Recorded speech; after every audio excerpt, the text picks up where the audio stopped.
त्यो 64 सालदेखि अहिलेसम्म भएका गृहमन्त्रीहरू आरोप लाउने भए कोही पनि चोखा छैन, कोही चोखा छैन।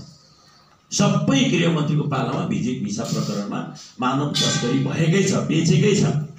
स्थिति यो छ। त्यो भिजिट भिसा त्यो इमिग्रेसनमा जानको लागि ठुलो लडाइँ हुन्छ। गृहमन्त्रीले एकदम त्यहाँ जाने मान्छेलाई बक्सिस स्वरूप पठाइदिया हुन्छ। त्यसो हुनाले त्यो कुराहरूलाई कन्ट्रोल गर्नु पर्यो, छानबिन गर्नु पर्यो, यसको सत्य तथ्य बाहिर ल्याउनु पर्यो र अब आइँदा यस्तो ठाउँमा जानेहरूको बारेमा पनि धेरै कुराहरू सोचेर मात्रै लैजानु पर्यो भन्ने खालको कुरामा हामीले लागेका छौँ। यो छानबिन शब्द राखेर एउटा सहमति गर्नेसम्म पुर्याउने काममा समाजवादी पार्टीले नै गर्छ। यो पहिल्यैदेखि बदनाम सहसचिव हो, त्यस्तो मान्छेलाई त्यहाँ लगिएको छ। त्यसो हुनाले यो गृहमन्त्री रमेश लेखक मुन्छिएको छ भन्ने आधार बनाएर उहाँहरूले बटम लाइन राजीनामा, बटम लाइन पहिला राजीनामा गर्ने अनि त्यसपछि हामीलाई जानकारी दिन आउने संसदमा भन्ने ढङ्गले उहाँले गर्नुभयो।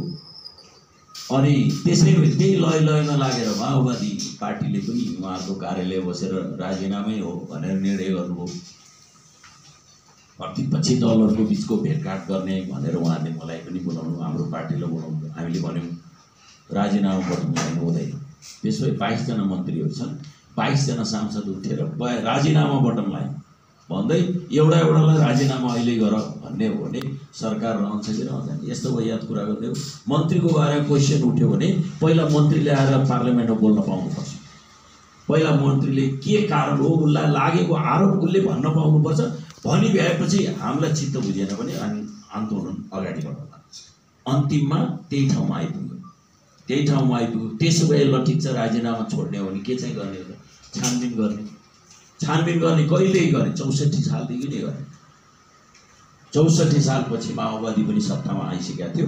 64 सालदेखि नै छानबिन गरौँ, के भेटिन्छ सबै खोजौँ।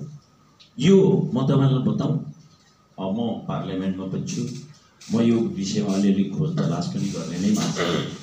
मेरो जानकारीमा